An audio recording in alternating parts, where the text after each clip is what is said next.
हम पढ़ने वाले हैं human health and disease chapter, जो कि क्लास 12 का है। तो यहाँ पर स्टार्ट करने वाले इस चैप्टर, तो नाम देख लीजिए क्या है, ह्यूमन हेल्थ, ठीक है, and disease, human health and disease chapter, ठीक है।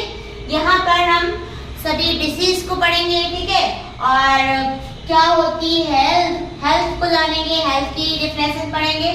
सबसे पहले तो हम एनसीईआरटी से हम पढ़ रहे हैं। तो हिप्पोक्रेटस एंड आयुर्वेदा ने जो बताया कि जो हमारी बॉडी में बॉडी फ्लूइड होते हैं, आई मीन जैसे कि उन्हें हम ह्यूमरस, यहाँ पे ह्यूमरस बोलते हैं, जो बॉडी फ्लूइड है उसमें कौन, जैसे कि बलगम हो गया, ब्लैक बाइल हो गया, येलो बाइल हो गया, ब्लड, जो कि आपकी बॉडी में तरल है ना, वो अगर बैलेंस रहते तो आप हेल्दी बने जाते हैं, ऐसा कहा गया है, ठीक है।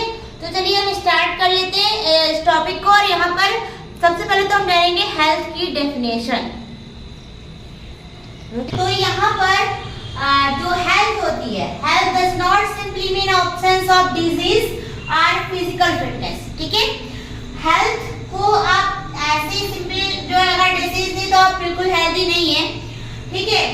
हेल्दी कब हो गए, कब कहा जाएगा कि हेल्थ की डेफिनेशन अगर हम देखेंगे तो आप it could be defined as a state of complete physical, mental and social well-being, ठीक है।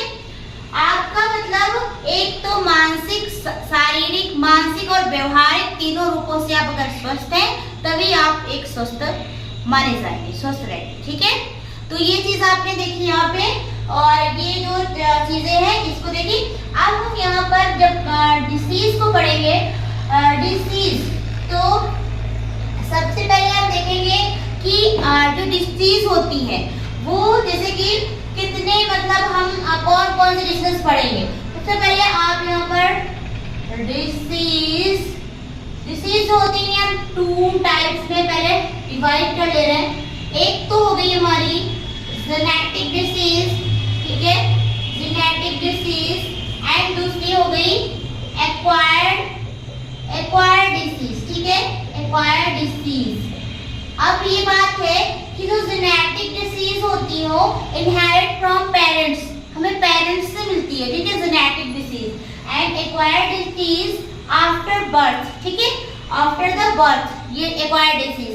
ये क्या होता है, एक्वायर्ड डिसीज कैसे होती है, हम लोग अपना पर्सनल हाइजीन वगैरह नहीं सही से नीट एंड क्लीन नहीं रहते, कभी कभी जो है कंटामिनेटेड वाटर पीते हैं, या फिर कैसे दूषित खाना, ये सब कुछ खाते, तो ये जो होते हैं ये अपना बैक्टीरिया और फंगी, प्रोटोजोन, ठीक है, वायरस, इन सब चीजों से हमारी हो जाती है, ठीक है, एक्वायर्ड डिसीज। तो यहाँ पर एक्वायर्ड डिसीज आपने समझी। एक्वायर्ड डिसीज 2 टाइप्स की होती है, ठीक है। एक्वायर्ड डिसीज कितने टाइप की होती है, 2 टाइप्स की। तो यहाँ पर हम देखेंगे एक्वायर्ड डिसीज, एक तो होती है इन्फेक्टियस डिसीज। क्या होती है, इन्फेक्टियस डिसीज, ठीक है, इन्फेक्टियस डिजीज, ठीक है, जो कि आपको डायरेक्ट कांटेक्ट से फैल जाती है। इन्फेक्टियस डिसीज क्या होती है, डायरेक्ट कांटेक्ट से फैल जाती है। एंड दूसरी non infectious disease, non infectious disease, ठीक है। नॉन इन्फेक्टियस डिसीज एक पर्सन से दूसरे पर्सन में नहीं फैलती है, ठीक है। हम बताएंगे इसमें कैसे नहीं फैलती, क्यों नहीं फैलती। पहले हम जान ले जो ये इन्फेक्टियस डिसीज है, ये 2 टाइप्स की, इसमें भी हम इसको डिवाइड करेंगे। एक तो कम्युनिकेबल, जो कि कॉन्टेजियस डिसीज है, कॉन्टेजियस डिसीज, ठीक है। ये जो कॉन्टेजियस डिसीज है, कॉन्टेजियस डिसीज क्या होती है, डायरेक्ट कांटेक्ट से फैलती है। और नॉन कॉन्टेजियस, जो नॉन कॉन्टेजियस डिसीज है, जो नॉन कॉन्टेजियस डिसीज है वो क्या होती है, डायरेक्ट कांटेक्ट से नहीं फैलती है, किसी एजेंट के थ्रू फैलती है। जैसे कि कॉन्टेजियस डिसीज जो होती है वो आपने क्या किया, गले लगे, हाथ मिलाया तो उससे फैल जा रही है, बट ये डायरेक्ट कांटेक्ट नहीं है, किसी एजेंट के थ्रू फैलती है, ठीक है। अब हम बात करेंगे नॉन इन्फेक्टियस डिसीज की, ठीक है। तो यहाँ पर ये ज्यादा हो गया, इसे थोड़ा सा इरेज करें तब जाके समझ में आएगा। इतनी बात आपको समझ में आ गई होगी ना। तो चलिए अब हम देखेंगे नॉन इन्फेक्टियस डिसीज, ठीक है। और उसके बाद हम इन्हें एक एक करके पढ़ेंगे, ठीक है। जैसे कि इसमें जो भी डिसीज जितनी भी आएंगी उनको अच्छे से पढ़ेंगे, ठीक है। तो यहाँ पर बात कर रहे हैं non infectious disease, non infectious disease. तो नॉन इन्फेक्टियस डिजीज की बात करें तो यहाँ पर जैसे कि नॉन इन्फेक्टियस डिजीज होती है डिफिशियंसी, किसी चीज की कमी से हो गई, किसी चीज की कमी से हो गई, जैसे कि ये फैलेंगे नहीं एक से दूसरे में। जैसे कि सपोज अगर किसी के आयरन की कमी है तो दूसरे की नहीं होगी क्योंकि ये फैलेगी नहीं, ठीक है। किसी चीज की डिफिशियंसी एंड दूसरा एलर्जी, ठीक है। एलर्जिक जो होती है एलर्जिक वाली डिसीज, एंड एक होती एडिक्शंस, किसी चीज की लत लग जाना, ठीक है।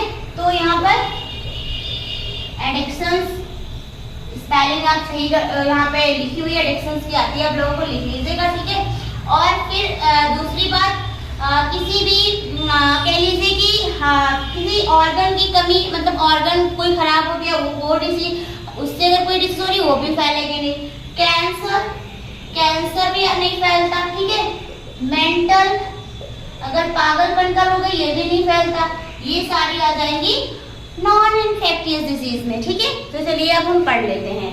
तो यहाँ पर इतनी बात हमने देख ली, अब हम इसे पढ़ लेते हैं। तो यहाँ पर ये जो डिसीज होती है बैक्टीरिया, वायरस, फंगी, प्रोटोजोन, हेलमिंथेस, हेलमिंथेस आप जानते होंगे राउंड वर्म, जैसे कि प्लेटहेलमिंथेस फ्लैटवर्म होते हैं, हेलमिंथेस जो होते हैं हेलमिंथेस राउंड वर्म होते हैं, ठीक है। तो ये bacteria, virus, fungi, protozoan, helminthes food causes disease in man. तो ये सारे डिसीज कर सकते हैं मैन। जैसे कि हम अभी बैक्टीरियल डिसीज पढ़ेंगे, फिर वायरस से रिलेटेड डिसीज पढ़ेंगे, फंगाई से रिलेटेड डिसीज पढ़ेंगे, प्रोटोजोन से रिलेटेड डिसीज पढ़ेंगे, एंड हेलमिंथेस से रिलेटेड डिसीज पढ़ेंगे। और इन सबसे जो डिसीजेस हैं वो ज़्यादा इंपॉर्टेंट भी है, पूछी भी जाती है। चलिए हम बैक्टीरियल डिसीज पढ़ेंगे। सबसे पहले क्या पढ़ेंगे? Bacterial disease. तो बैक्टीरियल डिसीज में सबसे पहले डिसीज हम पढ़ने वाले हैं टाइफाइड को। टाइफाइड जानते हैं आप लोग, मैरी मेलोन नाम की एक कुक थी, वही सबसे पहले कैरियर थी। ये सबसे पहले उन्हीं से फैला था टाइफाइड, ठीक है। तो ये जो टाइफाइड होता है साल्मोनेला टाइफी नामक एक बैक्टीरिया से फैलता है। और ये कहाँ पर कैसे फैलता है? तो जो टाइफाइड होता है ये कह लीजिए कंटामिनेटेड वाटर एंड फूड, जो होता है दूषित खाना और पानी, इसको खाने या पीने से ही आपके बॉडी में ये साल्मोनेला टाइफी पहुंच जाता है। फिर वहाँ पर ये मल्टीप्लाई करता है अपने आप को और फिर जाके ये वहाँ पे आपको रोग फैलता है। इसके सिम्टम्स क्या होते हैं, ठीक है, ये सारी बात हम करेंगे, ठीक है। चलिए हम देखते हैं टाइफाइड। तो यहाँ पर जो टाइफाइड है मैंने बताया कि टाइफाइड कैसे फैलता है, ठीक है। अगर हम बात करें टाइफाइड का पता कैसे लगता है, तो typhoid could be confirm by Widal test, okay. And अगर बोलते हैं यहाँ पर फैलता किससे? साल्मोनेला टाइफी, ठीक है। साल्मोनेला टाइफी बैक्टीरिया जो है इससे फैलता है। और कहाँ से ये जाके फैल जाता है? आप अगर food and water, contaminated food water जो आप यूज कर रहे हैं तो आपको ये फैलेगा, ठीक है। सिम्टम्स क्या होंगे? Typhoid include high fever, stomach pain and cuff muscles pain, ठीक है। और आपको थोड़ा सा ठंड भी लग सकता है, ठीक है। और यहाँ पर इतने सिम्टम्स, सिर दर्द वगैरह, हेडेक वगैरह भी रहता है, ठीक है। तो ये रहा टाइफाइड, इतना काफी है, ठीक है। अब हम पढ़ेंगे निमोनिया।